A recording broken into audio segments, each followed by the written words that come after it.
meekness changes the world. How meekness changes the world. We're going to see this in chapters 13 and 14. I wonder, for you and I mean, I don't know what you've been thinking about recently, but one of the things I've been thinking about is, how is my faith going to help me to handle the latest tests to our faith, to our lives? I'm sure you're feeling some of the same things, whether it's the homeschooling issues or whether it's the tragedy for Stephen with his mother passing away and all the other things that we're facing at the moment. How is our faith? The biggest question of all is, how is our faith going to help us to handle the latest tests that we're facing? And so we see in chapter 13 that Abram, having had a test, as John mentioned, in Egypt, and effectively failing that test, then has another test with the dispute with Lot. And in chapter 14, let me just mention what goes on in chapter 14 before we go on. What we find at the beginning of chapter 14 after all this is that there are lots of wars going on, and there's a list of kings, which I'm not going to read all of them because I don't think I'm going to pronounce them quite right.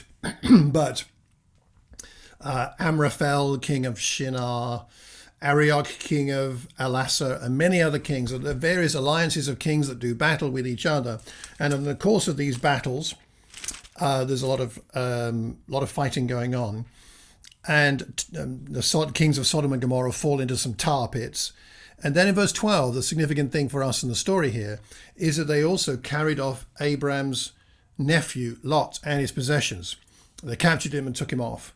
Since he was living in Sodom. He's gone from living near Sodom to living in Sodom, and now he's been captured and taken away by these enemies. Someone escapes and tells Abram what's gone on, and it says that he gathered together his 318 trained men from his household. That's verse 14. And he goes in pursuit as far as Dan. He divides up his men to attack them. He routs them. This is the victorious army. He routs them, pursuing them north of Damascus. He recovers all the goods, brings back his relative Lot and his possessions, together with the women and the other people. So he rescues Lot, rescues all his possessions, all the other people taken with him. Abram does all this, and then he meets the king of Sodom, and he meets the mysterious character of Melchizedek.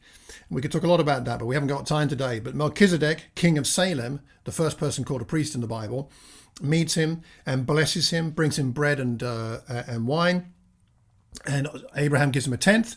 And then the king of Sodom says, "Give me the people, you can keep everything else." But he says to the king of Sodom, Abraham, that no, I've made a vow, I'm not going to take anything, I'm not going to be beholden to you. And so that's it.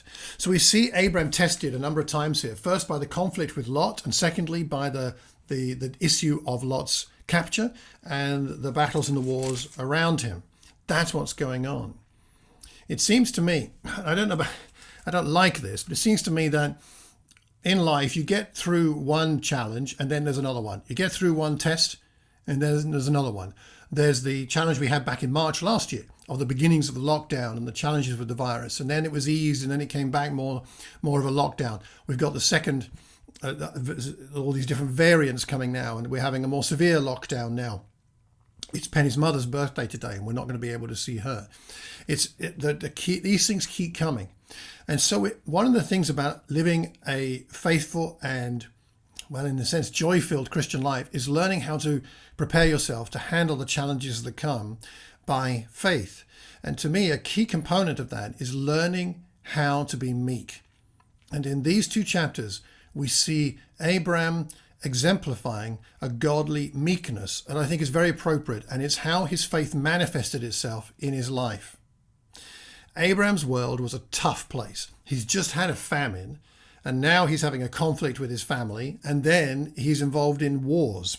I don't know about you, but I think there might be three of the worst things you could have going on in your life. Famine, where you may starve to death. Conflict with family, which causes division, which is always traumatic. And then war. This is a tough time for Abram, and yet he comes through this set of tests much better than he did the previous test in Egypt. And what is the key thing about his faith that seems to have changed? It seems to me it's the element of meekness. Now, most of us will remember that a year ago we had a teaching day on the Beatitudes, and we preached through parts of the Sermon on the Mount. And one of the Beatitudes is Matthew 5, verse 5. Blessed are the meek, for they will inherit the earth. Isn't Abraham the most brilliant example of this? That in a sense he inherited the earth. In a sense he did, because I mean he's the chap who's not only promised descendants like the sand and the stars, but also now in chapter 13 like the dust of the earth. And we are part of that inheritance today. So he has inherited the earth, you could say. But it's blessed are the meek. Now, before we go on, we should talk about what meekness actually is, because there are different views on this. But firstly, one quote I read: meekness is a controlled desire to see the other's interests advance ahead of your own. That's what it is. A controlled desire to see the other's interests advance ahead of your own. Another definition: the meek are those who don't throw their weight about. Those who don't throw their weight about. Isn't that true? There are those who throw their weight about, but a meek person is one who doesn't need to do that, doesn't feel any compulsion to do that. Or as Jordan B. Peterson put it, I think I'm paraphrasing here, and I don't know if it's original with him or he's quoting somebody else, but he said something like, the meek are those who know how to use a sword, but keep it sheathed. I've got a sword. Some of you have seen this sword before.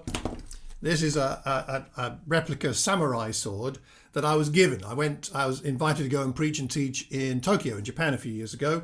And the gift they gave me afterwards was this sword. As you can see, I keep it sheathed, but I can unsheath it. And there is the magnificent thing. How on earth I got this through hand luggage, I'll never know, but that's a story for another time, but I did.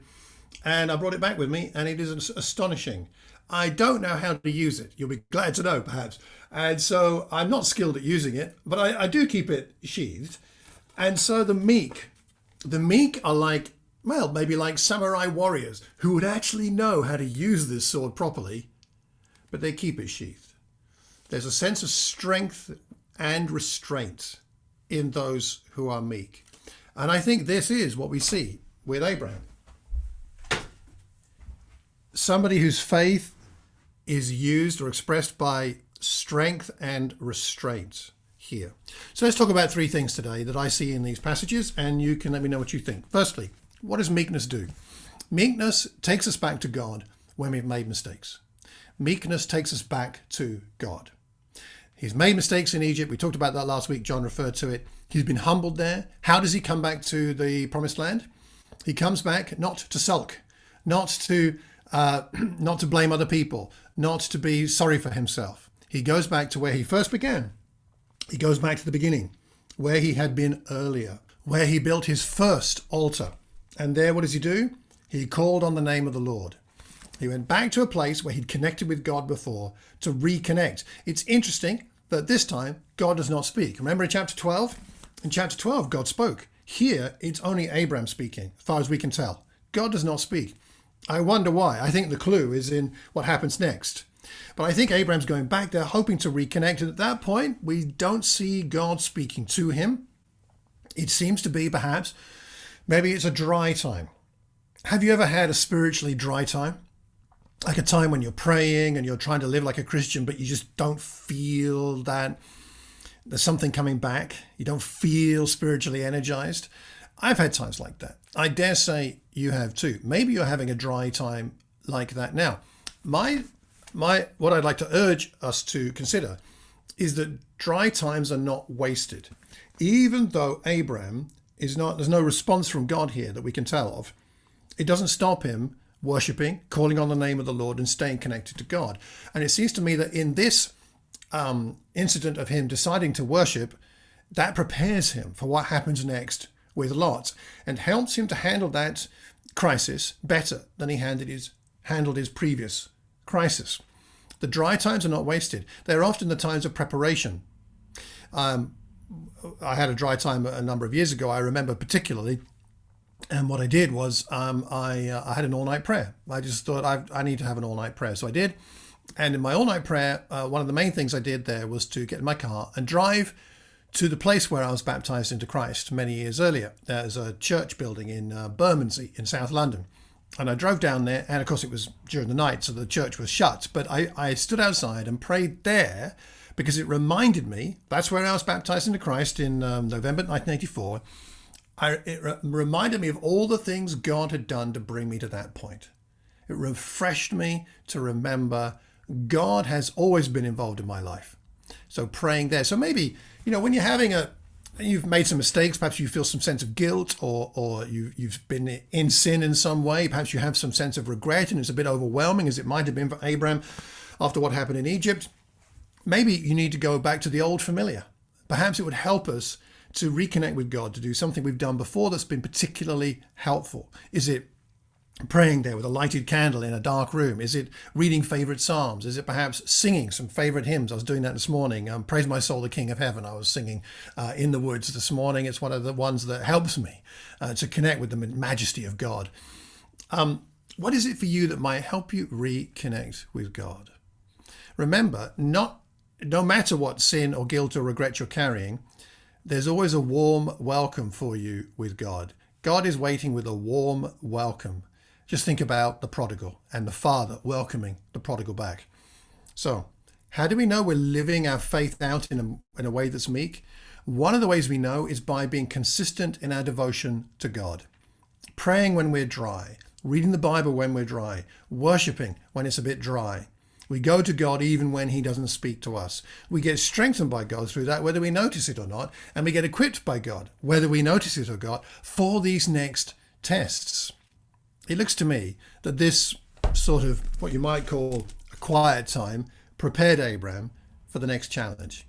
So that's the first thing. Meekness takes us back to God and allows us to be strengthened. And then what we find next is in this situation with Lot, meekness helps us to act like God with, I would say, gentleness. He's gentle with Lot here. It's interesting that as far as we know, this is the final conversation they ever had. I mean, we don't know whether there was a conversation after the rescue or not, but this is the last one recorded. Isn't it rather sad that the last recorded conversation with Abram and Lot is their parting of ways? Lot is, there's a good problem. There's all this bounty, but there's quarreling, and Abram gives Lot the choice. He says, you can go wherever you like. I'm going to let you choose. It's a sign of Abram's strength that he's able to do this. Abram would have had the right to dictate. He was the uncle. Lot was the nephew. He was the older man in that culture. They get to make the decisions. Lot's blessings are only because of Abram anyway. So there Abram would have that right, but he doesn't use it. Lot seeks the material over the spiritual. He ends up living by sight, not by faith, differently to Abram, who says, if you want the best land, you can have the best land. This is not the best land. It might even be rubbish land, but rubbish land is enough for me. He's content. Abram has found, at least at this point in his life, the capacity to be content with whatever God gives him. He's not sensing that need to grab for himself or self-preservation anymore. And Lot then moves east, which of course biblically is a very significant symbolic thing to move east. When Adam and Eve and Cain leave the garden and move, they go eastward. The people that built the town of built Babel went eastward. East is a symbol of moving further away from that closeness to God. And that is what Lot is doing here by moving east. Grace and meekness go together. The last time, Abraham tried to control his fate. This time, he gives up control. He does not dominate the decision-making. He's content, and he's seeking the benefit of the undeserving. Lot does not deserve his grace and his mercy here. But Abram has that security in God where he's able to seek the benefit of the undeserving. I would suggest it reminds us of Jesus himself, right? And Paul talks about Jesus in Philippians 2, verse 3 to verse 7, where talking about Jesus, he says, and talking about how we can imitate Jesus, he says, do nothing out of selfish ambition or vain conceit, rather in humility value others above yourselves, looking not to your own interests, but each of you to the interests of others. In your relationships with one another, have the same mindset as Christ Jesus, who being in very nature God, did not consider equality with God something to be used to his own advantage. Rather, he made himself nothing by taking the very nature of a servant, being made in human likeness. So meekness, one of the aspects of meekness is that it's demonstrated by generosity. A generosity that's inspired by God's generosity to others. I don't know about you, but I find this. So when people are generous to me, I think, yeah, I like being generous. It's nice to be the recipient of generosity, but it inspires me to be more generous to others. And this is one of the wonderful things about having this connection with God, is we're reminded of his generosity to us, and it inspires us to be generous to other people. God in his generosity gave us his son to die. That's why we live the Christian life. It's why we love those that are hard to love.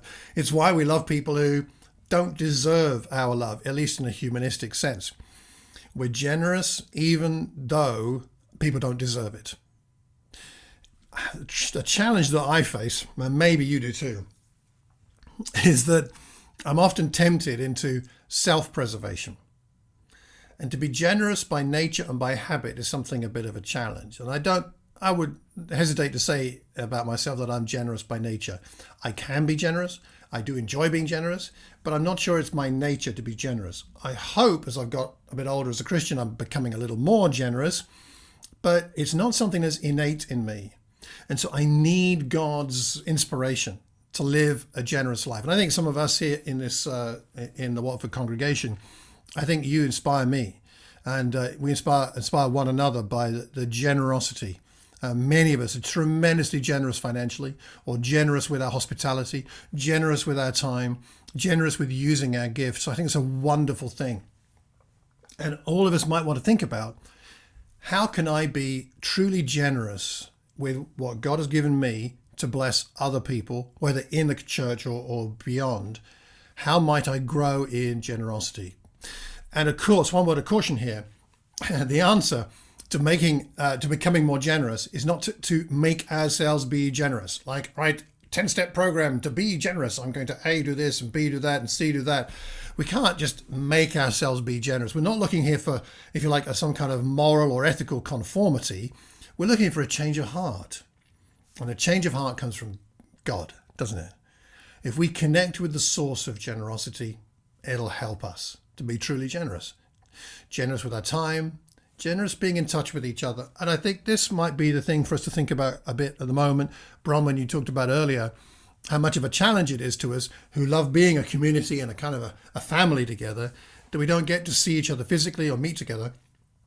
Well, I think what that really means, at least for now, is that we need to make a greater effort to be in touch personally in some way or other, whether it's on the phone, a WhatsApp call, a video call or not, or an audio call, using Messenger, using Zoom, actually we have, in fact, it'd take far too long to list all the different platforms we could use.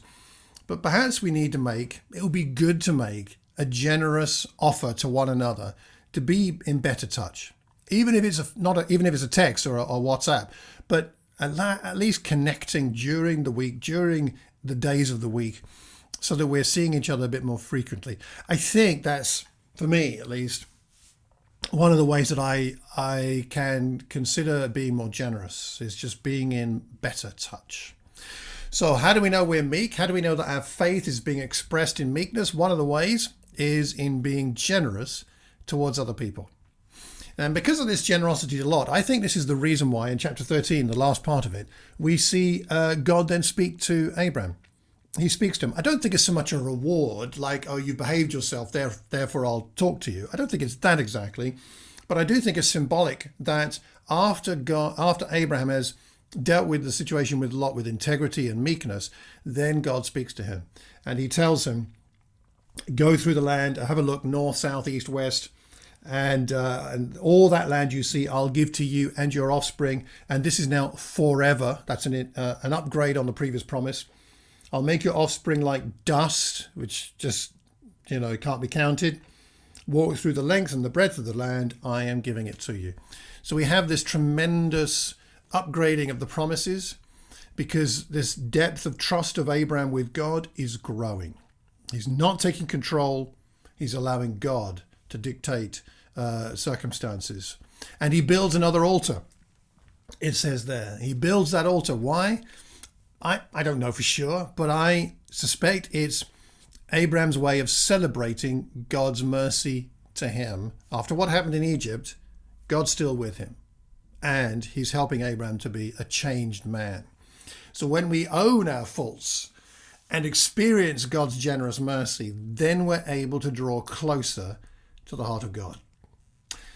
Thirdly and finally, another aspect of meekness, I see the way that Abraham's faith works it out in his life. Another aspect of this meekness helps us to act courageously for God. Generously first, but then courageously. Lot, as we've talked about, was near Sodom, chapter 13, verse 12, and now he's in Sodom, chapter 14, verse 12, and he's captured, taken off. And Abram hears about it, and I don't know about you, but I think if if Abram was my nephew and he'd chosen this and moved into Sodom, and it was an exceedingly wicked place, which was already known at the time that Lot moved there, and then Lot's captured, I think I'd be saying something like good riddance, or at least, well, you've made your bed, you're now lying in it in captivity somewhere up north. That's your problem now, Lot. Sorry, but you chose. I mean, I gave you the choice. You didn't have to go there. I think this is a lot of how I would be feeling. But in Abraham, there's some of his strength is a strength of compassion. It's a strong compassion. Meekness, we can see here, is not passivity. It's not Abraham's fight, really, here, but his compassion moves him to get involved. And Christians are people who are moved to get involved to benefit other people, even if it's nothing really to do with us. Abraham is firm against those who wish to harm Lot. He wouldn't allow those he loved and felt responsible for to be taken advantage of. Reminds me of Jesus and reminds me of the Apostle Paul. When the Judaizers came into the church, Paul said, this will not do. This cannot happen. He writes letter after letter. He visits church after church to rescue them from false teaching and spiritual enslavement. That's what Jesus did also, taking responsibility for us when it was our fault that we were far from God. And one of the signs of a mature Christian, and I think especially a mature leader, I would say, is that they blend this compassionate side, this compassionate, merciful, generous aspect of who they are, with being courageous and sacrificial. It's a blend of what I've read in other sources, a blend of strength and warmth. Or like Jesus in John 1:14, he came from the Father full of grace and truth, full of both. In other words, I think not so much a balance. I don't think balance is quite the right image, but a blend of fullness, a fullness of grace and a fullness of truth. And I think we see this in Abram here. He's got the compassion and the grace to let Lot make his own decision, and then he's also got the strength and to go into battle for the one that he cares for. There's great strength in his leadership. We see several evidences of that strength. Firstly, he's prepared. He's got 318 men, 318 trained men. So he's been training them, or he's got someone to train them for him. And they're in his household, so which means that his household must be at least 1,000 people. That's what they reckon. If he's got 318 trained men, he's probably got at least 1,000 people in his household in some way or other. He's designated these men, he's got them trained and ready, and he leads them into battle himself.